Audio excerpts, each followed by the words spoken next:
جی، آج ہم کرپشن کے حوالے سے بات کریں گے اور ہم اس بات پہ بحث کریں گے کہ آیا ہمارے ملک کا جو بنیادی مسئلہ ہے وہ کرپشن ہے یا کوئی اور اگر ہم ماضی کے کچھ دہائیوں سے پاکستانی سیاست کو دیکھیں تو ہم دیکھتے ہیں کہ کرپشن کے نام پر کئی حکومتوں کو چلتا کیا گیا ہے، حکومتوں سے برطرف کر دیا گیا ہے اور کرپشن کے نام پر ہی سیاست کی گئی ہے۔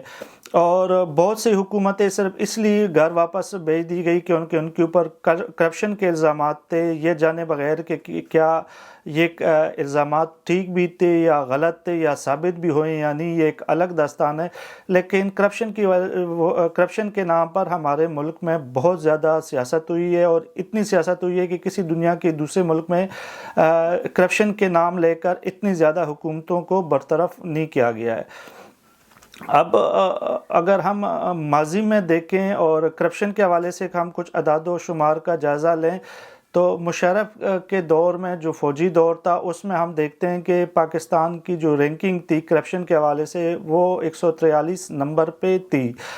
پھر پیپل پارٹی کی حکومت آتی ہے اور زرداری جب برسر اقتدار آتے ہیں جن کو ہم سب سے بڑا چور سوشل میڈیا میں گردانا جاتا ہے، تو اس کے دور میں کرپشن جو ہے وہ نیچے ہوتی ہے اور 137 نمبر پہ پہنچ جاتی ہے۔ اس کے بعد پھر نواز شریف کی حکومت آتی ہے اور جو کرپشن کی جو پاکستان کی جو بین الاقوامی ریٹنگ ہے وہ مزید کم ہو جاتی ہے اور وہ 117 پہ پاکستان پہنچ جاتا ہے۔ اس کے بعد عمران خان کی حکومت آتی ہے۔ عمران خان وہ شخص تھے جو کہ کرپشن کے خلاف مہم کا آغاز اس نے کیا تھا اور اس نے کہا تھا کہ ملک سے ہم کرپشن نکالیں گے اور انہوں نے اپنے سیاسی مخالفین پر کرپشن کے بہت زیادہ الزامات لگائے تھے۔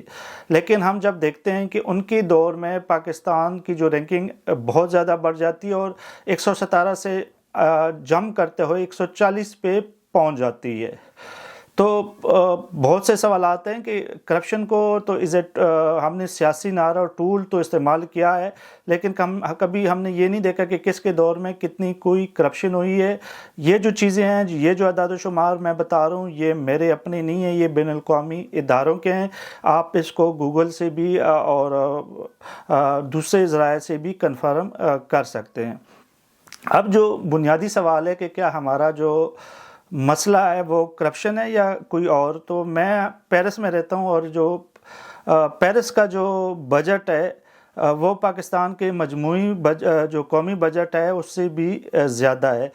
لیکن کرپشن کی اگر میں بات کروں تو صرف پیرس میں جتنی کرپشن ہوتی ہے وہ پورے پاکستان سے زیادہ کرپشن ہوتی ہے۔ لیکن یہاں پہ ایک سسٹم ہے اور ہمارے ملک میں ہم دیکھتے ہیں کہ سسٹم کا نہ ہونا ہی سب سے بڑا مسئلہ ہے۔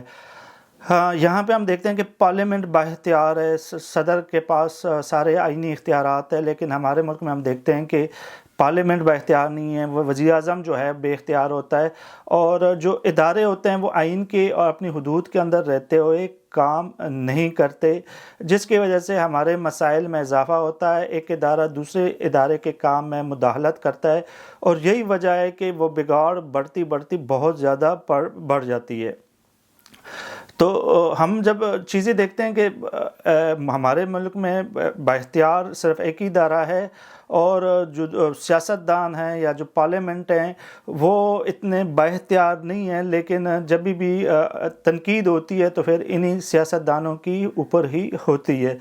تو میری نزدیک میں یہ سمجھتا ہوں کہ میں ٹریولنگ بھی کرتا رہتا ہوں اور دنیا کے بہت سے ممالک میں کرپشن ایک کوئی بھی اچھا نہیں کہہ سکتا، لیکن ہماری جو بنیادی مسائل ہے وہ کرپشن نہیں ہے، لیکن ہمارے جو اسٹیبلشمنٹ ہے وہ کرپشن کارڈ ضرور کھیلتی ہے اور اسی کے بنیاد پر سیاستدانوں کو بلیک میل بھی کرتی ہے، سیاسی پارٹیوں کو بھی بلیک میل کرتی ہے اور اسی بہت سے ہمارے ہاں کارڈ کھیلے جاتے ہیں بدقسمتی، جس میں مقبل وطنی بھی ہوتی ہے، غداری کارڈ بھی ہوتا ہے اور اسلام کا کارڈ بھی ہوتا ہے، جو دوسرے کسی بھی ملک میں ہم نہیں دیکھ سکتے کہ یہ کارڈ وہاں پہ ہو، کیونکہ دنیا کے کسی بھی ملک میں کوئی بھی سیاستدان اپنے مخالفین کو غدار بھی نہیں کہتا اور جو مذہب کارڈ ہوتا ہے وہ بھی نہیں کہتے، صرف یہ ہمارے ملک ہی میں کہلا جاتا ہے۔ تو بنیادی طور پر ہمارے ہاں جو سسٹم کا نہ ہونا ہی سب سے بڑا مسئلہ ہے.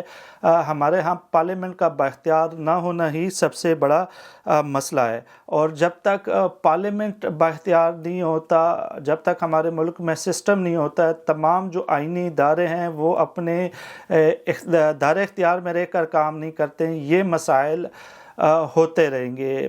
آج کل بھی ہم دیکھ رہے ہیں کہ جو ہمارے سابق وزیر اعظم عمران خان، اس پر بھی کرپشن کے الزامات لگ رہے ہیں اور بہت سے ہمارے دوست اس کو ڈیفینڈ بھی کرتے ہیں. ابھی جو ہم دیکھتے ہیں کہ القادر ٹرسٹ کے حوالے سے جو ان کو زمین دی گئی ہے یونیورسٹی کے حوالے سے، اس کے اوپر ان کا ایک کیس چل رہا ہے. لیکن ہمارے دوست، بہت سے دوست ایک چیز پر سوچتے نہیں ہیں کہ جو ملک ریاض ہے، جو بحریہ ٹون کا جو اونر ہے، اس نے یہ زمین عمران خان کو کیوں دی؟ تحریک انصاف والے کہتے ہیں کہ جی ہمیں یونیورسٹی کے لیے دی. تو 3 صوبوں میں آپ کی حکومت تھی، گلگت بلتستان میں بھی اور آزاد کشمیر میں بھی آپ کی حکومت تھی، تو یونیورسٹی کے لیے تو زمین آپ مفت میں بھی حاصل کر سکتے تھے. ملک ریاض سے کیوں لی گئی؟ اور وہ بھی پھر آپ نے ٹرسٹ بنا کر اپنے ناموں پہ اس کو ٹرانسفر کی ہے. کرپشن ہے اور کوئی چیز نہیں ہے اس میں. لیکن ہمارا پھر بھی میں وہی بات کروں گا کہ مسئلہ کرپشن نہیں ہے، سسٹم کا نہ ہونا ہی سب سے بڑا مسئلہ ہے. اور جو لوگ ہمارے ملک میں ہم نے دیکھا ہے کہ ملک میں ہمارے محب الوطنی کے کارڈ کھیلتے ہیں، غداری کے کارڈ کھیلتے ہیں، بعد میں ہمیں پتہ لگتا ہے سب سے بڑے غدار وہی ہوتے ہیں. جو کہ کرپشن کے کارڈ کھیلتے ہیں، ہمیں بعد میں پتہ لگتا ہے سب سے بڑے کرپٹ وہی ہیں. اور یہ اسی وجہ سے کہ ہمارے ہاں سسٹم نہیں ہوتا اور ہمارے ہاں زیادہ تر پروپیگنڈا پر اعتبار کیا جاتا ہے، جھوٹ پہ اعتبار کیا جاتا ہے. آپ جب سچ بات کرتے ہو، سیریس بات کرتے ہو، تو آپ کو کوئی بھی نہیں سنتا. کرپشن نہیں ہونی چاہیے کسی بھی ملک میں، کرپشن کو کم ترین سطح پر رکھنا چاہیے. لیکن یہ تبھی ہو سکتا ہے جب آپ کے ملک میں جو آپ کے ادارے ہیں وہ صحیح طور پہ کام کرے، تمام ادارے آئین کے اندر رہتے ہوئے کام کرے، اور ملک میں ایک سسٹم موجود ہو جو کہ چیک اینڈ بیلنس رکھے، جس طرح دوسرے تمام ممالک میں ہوتا ہے. ہمارے ہاں تو دیکھا جاتا ہے کہ جو امراء ہوتے ہیں یا جو حکومت میں لوگ ہوتے ہیں ان کے لیے قانون اور غریب کے لیے قانون اور، چیک اینڈ بیلنس نہیں رکھی جاتی. ہمارے ہاں سسٹم نہیں ہے، اور جب تک ہمارے ملک میں سسٹم نہیں ہو یہ مسائل چلتے رہیں گے. ہمارے ملک کا مسئلہ کرپشن نہیں، ہمارے ملک کا مسئلہ سسٹم کا نہ ہونا ہے. اور اس حوالے سے جو ہمارے سوشل میڈیا پہ ہمارے عوام کو جس طرح مختلف سیاستدانوں کو پورٹریٹ کیا گیا کہ وہ چور ہے، وہ ڈاکو ہے، وہ سارا ایک پروپیگنڈا کی کیل ہے. اور اسی وجہ سے اگر ہم دیکھتے ہیں کہ عمران خان کی اگر آج مقبولیت ہے تو وہ یہ کہتا ہے کہ دیکھیں میں، باقی تو چور ہیں، جو عوام یہ کہتے ہیں کہ باقی تو چور ہے، عمران خان ہم کم از کم چور تو نہیں ہے. کیوں؟ وجہ یہ ہے کہ جو ان کے مخالفین ہیں انہوں نے ان کی چوریاں سامنے نہیں لے کے آئے. حالانکہ اگر ان کی چوریاں سامنے آئے تو لوگوں کو پتہ لگے کہ سب سے بڑے چور تو یہی لوگ تھے. اور میرے خیال میں اب بہت سی چیزیں آئندہ آنے والے دنوں میں آئیں گی بھی. لیکن پھر بھی میں یہ کہوں گا کہ ہمارے ملک کا مسئلہ کرپشن بالکل نہیں ہے. ہمارے ملک کا مسئلہ سسٹم کا نہ ہونا ہے، قانون کا نہ ہونا ہے، اور جو آئینی ادارے ہیں ان کا اپنے فریم ورک کے اندر رہتے ہوئے کام نہ کرنا ہے. تو اگر ہم نے اپنے ملک کی بہتری چاہتے ہیں تو کم از کم ہمیں چاہیے کہ اداروں کو آئینی حدود میں رہتے ہوئے کام کرنے پر مجبور کیا جائے، پارلیمنٹ کو بااختیار کیا جائے، اور یہ کرپشن، مذہب کارڈ اور غداری وغیرہ کارڈ بند کر کے صرف کارکردگی کی بنیاد پہ ہمیں ووٹ دینا چاہیے.